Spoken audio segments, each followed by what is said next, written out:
দীর্ঘ প্রতীক্ষার পর কামারপুকুর বাজার মোড়ে ট্রাফিক সিগন্যাল চালু হলো। এলাকাবাসী সহ সর্বস্তরের মানুষের দাবি ছিল দীর্ঘদিনের কারণ।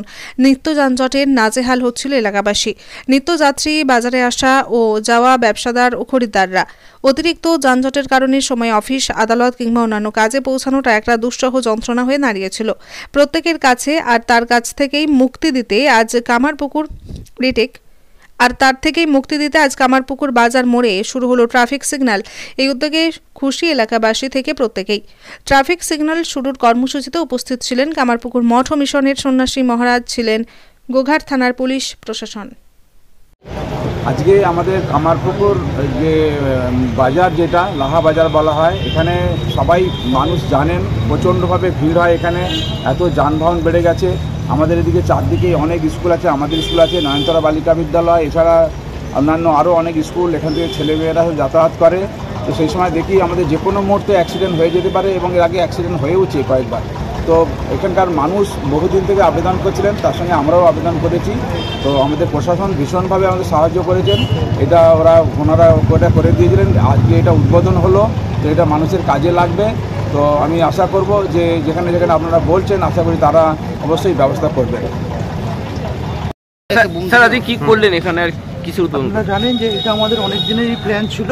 এই কামারপুকুর এই স্থানে আমরা একটা ট্রাফিকের কিওস্ক করব, যেটা আমাদের এখানে যে 4 রাস্তার মোড়ে যে ট্রাফিক সিগন্যালগুলো রয়েছে সেগুলোকে নিয়ন্ত্রণ করবে। এবং এখানে আমরা 24 ঘন্টা আমাদের লোক থাকবে নিয়ন্ত্রণ করার জন্য।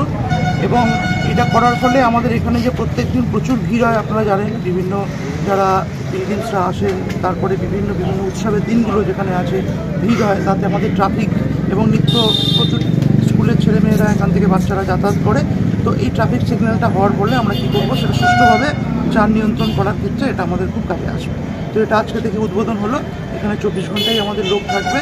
এবং আপনাদের এটাও জানিয়ে রাখি, আগামী দিনে এখানে আমরা একটা ট্রাফিক গার্ডও করবো, যেখানে আমাদের 24 ঘন্টা ভালো স্ট্রেন্থ থাকবে, যাতে এখানে কোনো রকম আগামী দিনে যানবাহনের চলাচলের কোনো অসুবিধা না হয়।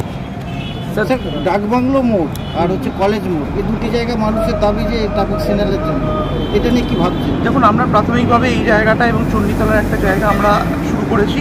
তারপরে আমরা ধাপে ধাপে প্রত্যেকটি জায়গা যেখানে আমাদের যানবাহনের চাপ বেশি, যেখানে স্কুল কলেজের ছাত্রছাত্রীরা স্কুল টাইমে যাতায়াত করে, যাতে এই অ্যাক্সিডেন্টের হাত থেকে তাদের যাতে কোনো রকম অসুবিধা না হয়, আমরা ধাপে ধাপে প্রত্যেকটি এইরকম জনবহুল এলাকায় আমরা করে দেবো। আরেকটা বিষয় যেটা স্যার, রাস্তার ধারে যে ইমারতি দ্রব্য, মানুষের খুব পথ চলতে অসুবিধা হচ্ছে, প্রায় দুর্ঘটনা বাড়ছে। আমরা যেখানেই খবর পাচ্ছি যে এরকম রয়েছে, আমরা লোকাল থানাগুলোকে বলছি সাথে সাথে যার মাল রয়েছে তাকে তুলে নেওয়ার জন্য। এবং একবার ওয়ার্নিং দেওয়ার পরে সাথে সাথে যদি তাও না করে, তাহলে আমরা সাথে সাথে তাদের এগেনস্টে যে আইনত যে ব্যবস্থা আছে আমরা সাথে সাথে নিচ্ছি। পার্কিং করছে, এই ব্যাপারে কি বলবেন? আমরা যেটা আমাদের ট্রাফিকের তরফ থেকে যেখানে সেখানে পার্কিং করার জন্য আমাদের যে প্রসিকিউশন হয়, সেই প্রসিকিউশন আমরা নিয়মিত দিই। এরপরেও যদি আমরা বিভিন্ন জায়গায় খবর পাই যে এখানে ইলিগাল পার্কিং হচ্ছে বা রেগুলার ওয়েতে হচ্ছে, সেখানেও আমরা এই প্রসিকিউশনটা চালু করবো। গোঘাট পুলিশ এমনি পদক্ষেপ করেছে, ব্যাঙ্গাই রোডে ট্রাফিককে জানিয়েওছিলেন এবং পিডব্লিউডিকে চিঠি দিয়েছেন যাতে রাস্তায় স্পিড ব্রেকার বসানো হয়, তার জন্য উদ্যোগ নিয়েছে। কিন্তু কামারপুকুরের রাস্তার মধ্যে বেশ কিছু জায়গাতে স্পিড ব্রেকারের প্রয়োজন। হাজিপুরের রাস্তাতে আপনারা জানেন আমরা 26 নম্বর রোডে ইতিমধ্যেই স্পিড ব্রেকার লাগিয়ে দিয়েছি এবং তাতে যানবাহন নিয়ন্ত্রণ হয়েছে। বাকি যে রাস্তাগুলোতে আমাদের গাড়ি খুব জোরে চলছে, সেই সমস্ত জায়গাগুলোতেও আমরা পিডব্লিউডির সাথে কথা বলে আগামী দিনে সেগুলো আমরা স্পিড ব্রেকার লাগিয়ে দেবো। ঠিক আছে।